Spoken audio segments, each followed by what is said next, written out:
When you hear the word Mongol, what comes to mind? A chaotic horde of bloodthirsty barbarians, a wild wave of horsemen sweeping blindly across the steppes. Forget everything you think you know. What you are looking at is not a mob. It is the most sophisticated, highly disciplined, and terrifyingly efficient military machine the 13th century world had ever seen. Imagine standing before an army of 100,000 men. The sheer scale is difficult to comprehend. The vanguard alone stretches across the entire horizon. But there is no chaotic screaming. There is only absolute silence. Perfect discipline under the blinding midday sun. Every single warrior is a calculated cog in a massive engine of conquest. They didn't forge the largest contiguous empire in human history by just riding fast and yelling loud. They did it through cold mathematics, supreme logistics, and a level of tactical organization that surpassed the most advanced armies of their time. Look closely at their ranks. Stare into the faces of these veterans. You will see light horse archers, clad in hardened leather lamellar armor. Each man carries precisely 3 quivers, holding exactly 90 arrows, a devastating arsenal, multiplied by tens of thousands. Then, the earth begins to shake. You see the heavy shock cavalry, the Iron Tide. Both men and horses are encased in thick, impenetrable iron barding. They wait with heavy maces and long spears, ready to deliver the fatal blow. And behind them, something history often forgets. Elite military engineers, thousands of them, working in perfect synchronization to assemble massive traction trebuchets and towering siege engines. They didn't just conquer the open plains. They learned to devour entire cities, organized into strict units of 10, 100, 1,000, and the massive Tumen of 10,000 men. This army moved like a single, giant, breathing organism, guided by the grand white spirit banner with its 9 yak tails and commanders wielding golden paisa tablets. They communicated seamlessly across vast battlefields. They didn't shout over the chaos of war. They used colored smoke, polished metal mirrors flashing in the sun, and the terrifying, bone-chilling screech of whistling arrows tearing through the sky. Today, we are going to dissect the Mongol war machine, from their deadly archery tactics and unbreakable logistics to their genius siege engineering. This is the true anatomy of Genghis Khan's unstoppable empire.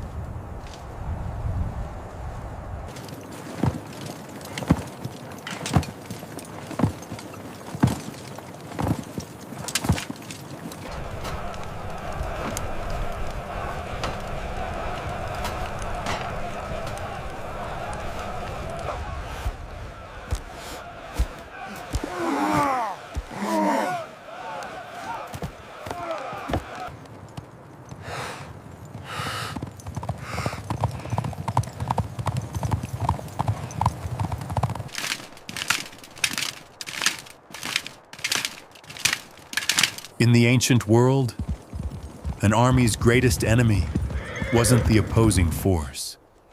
It was starvation. A traditional army of 100,000 men requires thousands of heavy supply wagons. They move slowly. They get bogged down in the mud. They eat through their own supply lines. And eventually, they stop. But the Mongol war machine? It never stopped. Their secret weapon was not a curved saber or a composite bow. It was their logistics, They didn't just march to war, they brought their entire world with them. Look at the horizon. Behind the vanguard of armored warriors, you won't see clumsy wooden carts filled with grain. You will see an ocean of hooves. Every single Mongol soldier led a string of 3 to 5 spare horses. Imagine the sheer scale of it. A single tumen of 10,000 men that brings 40,000 horses. The entire army is followed by a vast herd of 500,000 spare animals. It moved across the steppe like a massive, unstoppable river. This incredible ratio of horses gave them a terrifying advantage, relentless speed. When a horse grew tired, a Mongol rider didn't stop to rest. He simply switched mounts mid-gallop. The army could cover distances in a single day. That left their enemies completely paralyzed with shock. And what did these warriors eat? There were no massive field kitchens slowing them down. Attached to their saddles were simple leather pouches. Inside, borts, air-dried meat, and kurut, dried milk. A warrior could mix this with water in his leather skin and eat his rations while riding at a trot, never slowing the army down. They were completely self-sufficient. Even their homes traveled with them. Thousands of felt yurts, known as gyrs, folded and carried on the backs of packed camels and sturdy horses. When the army halted, a massive, perfectly gridded military camp would materialize out of nowhere. And keeping this colossal, moving city connected was the Yam, a high-speed messenger relay system where riders wearing light leather gear galloped at breakneck speeds, switching to fresh horses at designated stations. The Mongol army couldn't be starved out. It couldn't be outrun. It was a self-sustaining ecosystem of war, and it was coming for the world.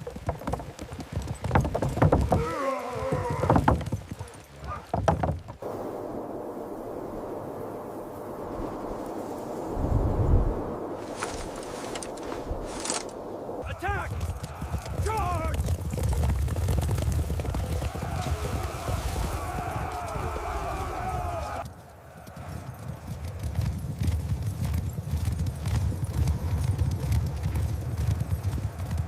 So, what happened when this unstoppable moving city finally met its enemy on the battlefield? Total, psychological annihilation. The Mongol way of war was not about honorable duels or brave frontal charges. It was a masterclass in deception and mathematical precision. It always began with the sky turning black, the arrow storm, thousands of light cavalrymen sweeping forward in perfect formation. They didn't just shoot. They engineered a relentless, endless rain of death. Each warrior wielded a masterpiece of military technology, the composite bow. Forged from wood, horn, and animal sinew, it possessed a draw weight that could pierce armor at terrifying distances. And remember those 3 quivers? 90 arrows per man. A single tumen could unleash nearly 1,000,000 arrows in a matter of hours. They would ride in continuous sweeping circles, standing high in their stirrups, firing volley after volley without ever breaking stride. If an arrogant enemy army tried to chase them, they fell into the deadliest trap of the medieval world. The Mangudai, the feigned retreat. The Mongols would turn, pretending to flee in sheer panic. But as they rode away, they would twist in their saddles. They fired backward with lethal accuracy, drawing their pursuers out of formation, stretching them thin, and leading them straight to their doom. And then, when the enemy was exhausted, Disorganized and bleeding, the signals would flash. The trap was sprung. From the dust, the Tulugma encirclement closed in, a massive crescent moon of riders sealing off every single escape route. And then, the earth would shatter. The heavy shock cavalry, men and massive horses, clad entirely in gleaming, interlocking iron lamellar armor, they charged not with bows, but with heavy iron maces and long, armor-piercing spears. They smashed into the fragile, broken enemy lines. Like a massive iron hammer, striking fragile glass. There was no escape, no mercy. Just the cold, mechanical efficiency of the ultimate predators of the steppe.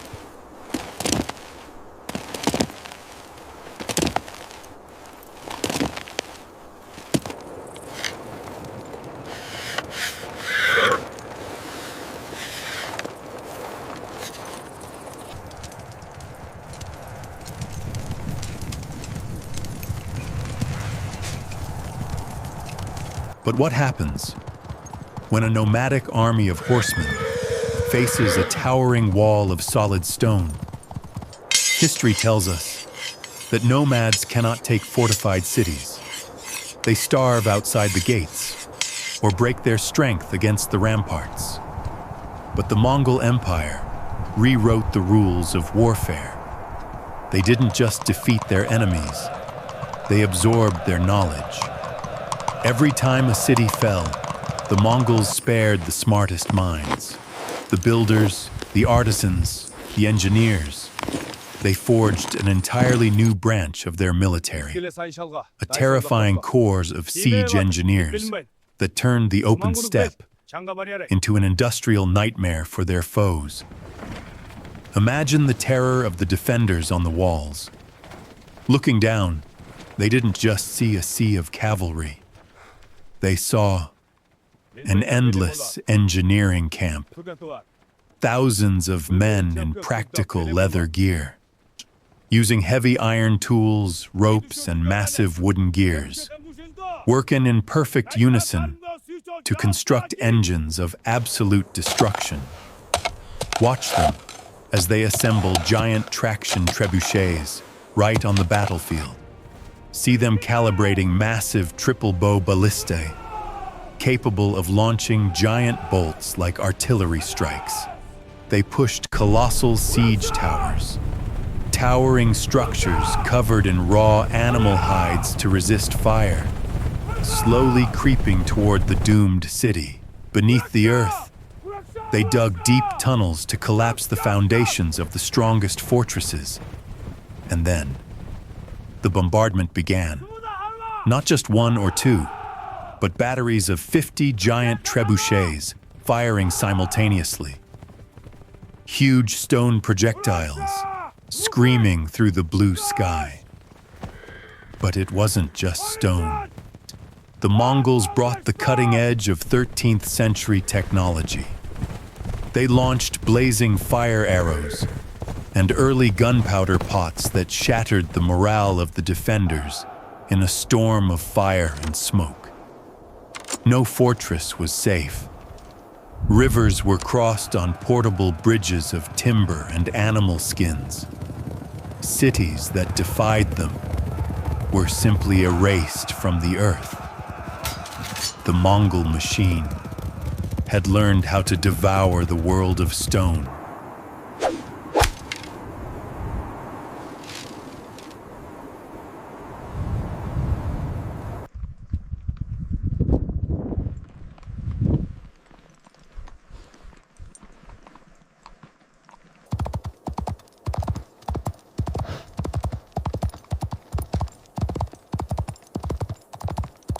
Look once more at the men who conquered the world.